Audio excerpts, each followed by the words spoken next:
My last job, I was dealing with a certain ethnic and cultural, which was very different from what I'm used to. So it gave me a challenge, that it helped me work on just my communication skills with people who don't understand English and Swahili. I feel that this is one mistake I made when I started my job hunting and I just wanted a specific set of jobs. So that is what I was applying and waiting, applying and waiting. I wasn't open to applying other things that I'm versatile in.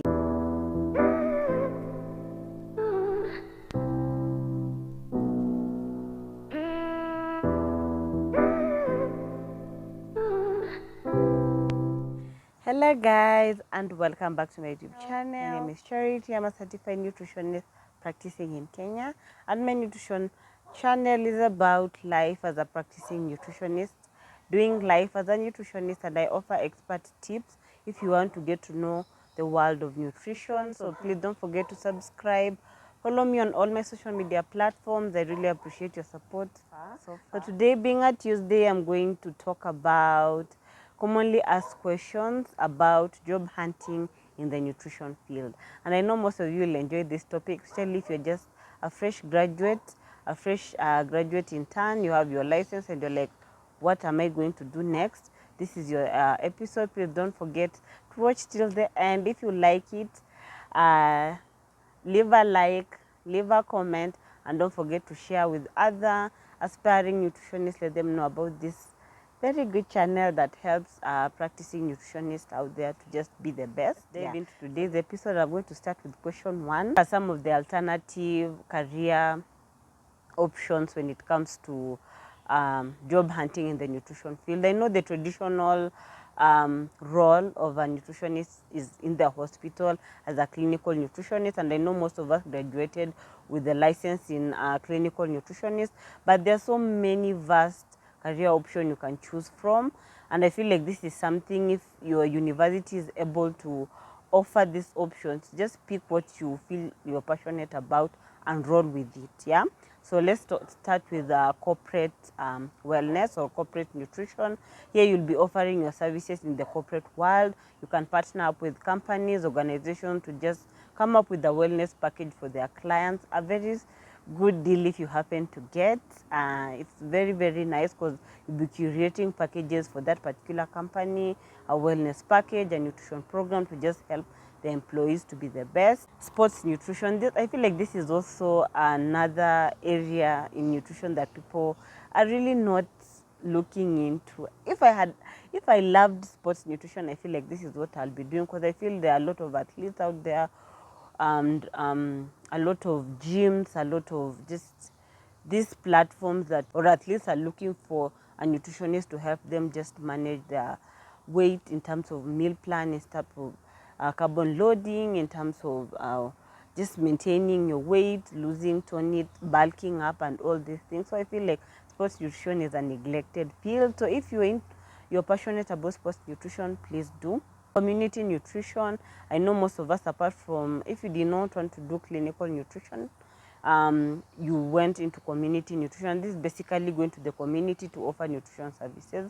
You can partner up with NGOs to just come up with a program or a project to just educate others about healthy living, about alternative cooking methods, about food preservation, about just making a plate balance for your family when you're going shopping, and when you're farming, what kind of just food to put on your kitchen garden. It's quite a good career prospect. Research and development, this is also another upcoming area. I know there's some nutritionists on LinkedIn who are partnering up with this research institute to just offer their nutrition and research expertise in terms of data collection, analysis, presentation, analyzing the nutrition data into communicable results so that people can be able to understand what research is all about, and coming up with evidence-based information to help those people in the community and the clinical setting to understand what is nutrition education, like what I'm doing on my social media platforms. Please follow. Educating the masses about what nutrition is, going to schools. I know there are schools with curriculum on nutrition, so you find that as a nutritionist to go and teach schools on how to, and students just how how nutrition is important in our lifestyle and lifespan and all that. It's quite a good prospect if you feel like you're good in teaching. You can also be a lecturer, you can also just be a trainer and all that. It's freelance consultation. This is very, very important if you're branching off by yourself to start your own business, to partner up with private, just doing locums and offering your nutrition services while still doing other things. Freelance, you're not tethered to a hospital or to an organization, you're just like a one man. You go where the opportunity is, which is also another option if you feel like the routine hospital work or the routine community work is not for you. You can just be a freelance. And again, practical experience while still studying. Nutrition, this is for nutrition students who are in school, or nutrition interns who are doing their internship, because an internship is also a learning experience.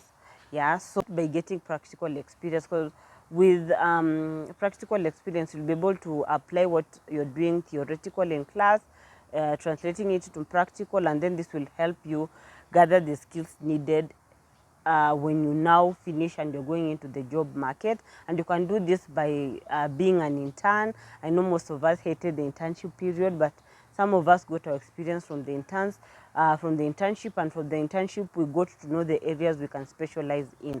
If you just gravitated towards mother and child, that is where you'll do your specialization. If it's kids, you can do pediatrics. If it's diabetic, you can be a diabetic nutritionist or a diabetic educator, or you can be a renal. You see, like, internship will just be able to shape you and give you the experience you need. Volunteer is another thing. I know most of us don't like doing anything for free, but in order to just fill up the gap in your CV or the time in school, especially long holidays, you can volunteer in your nearest local medical center or hospital or NGO, and just get the necessary skill set for when now you go to the job market. You say, like, I volunteered and this is what I was under this person and they helped me get the skills. So you'll be able to build up on your CV and you'll have something to say during the interview period. Yeah, part-time jobs. If you're in school, I know most of us, there are some people who are doing part-time jobs and they used to get money out of it. You can just attach yourself to a place that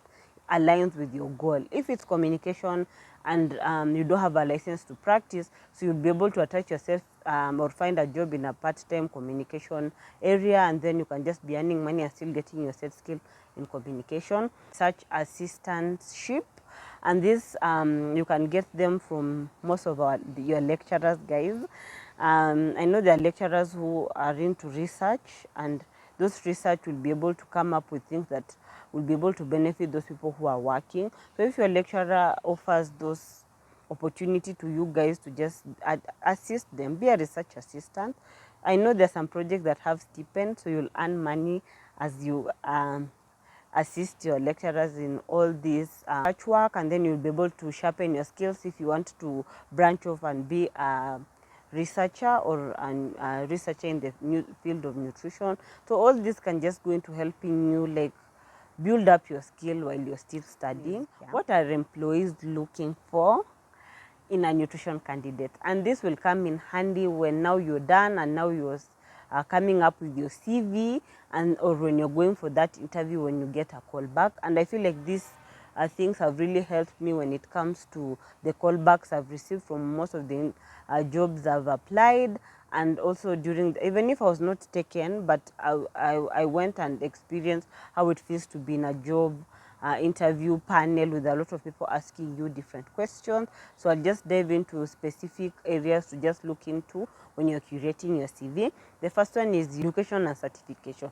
Make sure you go through the job, you find if they need a degree, a diploma, or any certificate you have from your university, or transcript if they want, and then certificate from your university, certificate from KNDI, and license from KNDI, or any other professional course you've done. Make sure you have the certificate there. So this will show them, like, yes, I have the knowledge and the background, to carry out this job, and I can be able to implement what you guys want me to do.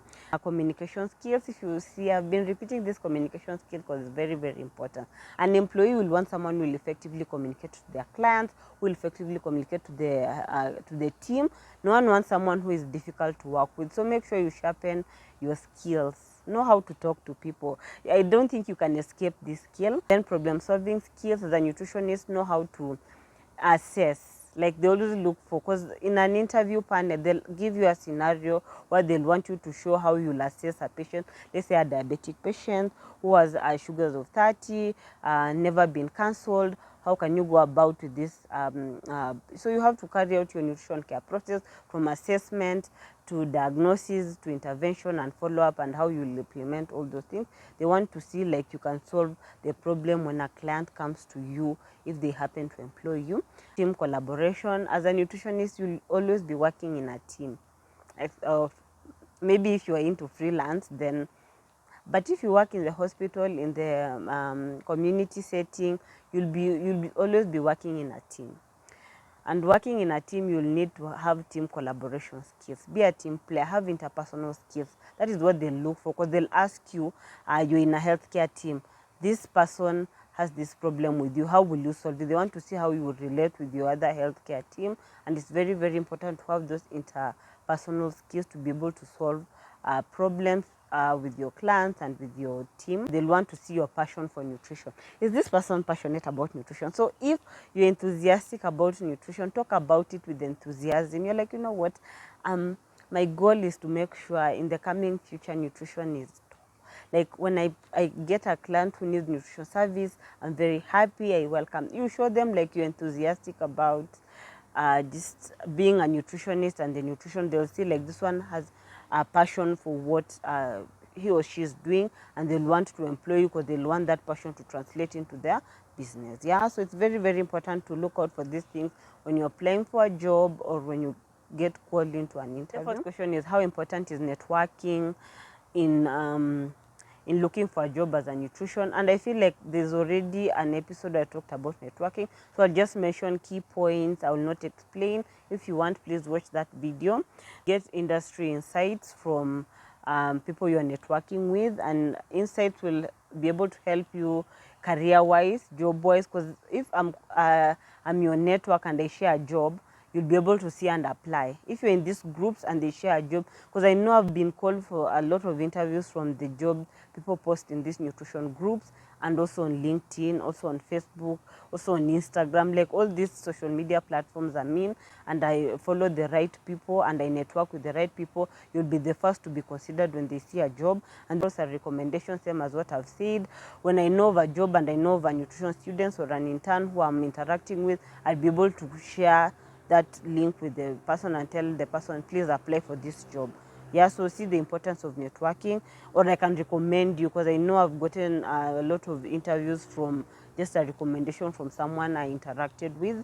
And skill development, you'll be able to learn from people who are in the industry a while back. Yeah, you know, like those people who are 10 years. That's why I'm very happy with what the students are doing, calling in people who are already experienced to come and talk to people to know like this is the skill set you need to be able to just navigate this field of nutrition.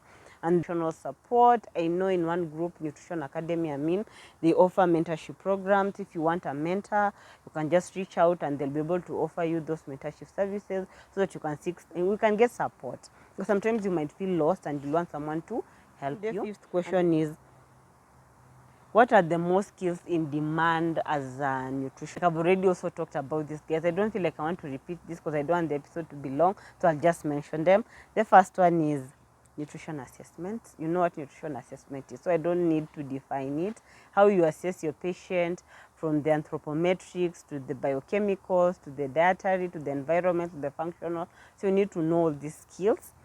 Change techniques, because I know like these days people are looking into behavior change, because behavior change will be able to impact the client you're dealing with. Yeah, so it's very, very important to know those behavior changing techniques. You can do a short course about psychology or just behavior change so that you can know how best to help your clients. Nutrition counseling, that is very, very important. How well you create rapport with your clients, how well you counsel a patient to understand why you want to put that intervention in place, or what condition they have. Let's say diabetes, you explain to the patient what diabetes is so that they can be able to help to understand why it's important to manage their sugars and all that. Data analysis, especially when you collect the data from weight, height, waist, and know how this data can translate into what you want to do for them. Client, I know if you've not done, I know most of us have done research methods, so you know. And then cultural competence, this is just knowing all the cultures in Kenya and knowing how to deal with those people in the said culture. Because I remember my last job, I was dealing with a certain ethnic and cultural, which was very different from what I'm used to. So it gave me a challenge that it helped me work on just my communication skills with people who don't understand English and Swahili. So it's very, very important to have those skills as a nutritionist, especially if you want to venture into the job. And then this other question is, how can I stand out as a nutritionist so that I can be able to get that job, especially the entry level? This episode, please watch it. I shared a lot of insights. So I don't feel like I want to repeat it, but I'll just mention it. Internship and volunteer. Please, that will help you get the skill set. Continuing education that will keep you in pace with what is happening in the nutrition field, and networking, specialization, and just developing your portfolio as a nutritionist. You know, I'm good at nutrition assessment. This is what I've done, my case study. I'm good at digital content creation. These are my pages, and this is what I do. You know, if your portfolio just flows, your employer will want to work with you, because they say this one has goals, career goals, 5 short-term and long-term goals, and they know what they are looking towards, and they have a mission and just objective to do. Yeah, so it's very, very important to do things that will set you aside from all those 1,000 CVs that the employer is going to get, and you'll be able to be filtered so that your CV can be the last one on the table, so, or the second last, or just the last people who will be shortlisted for that job. So it's very, very important.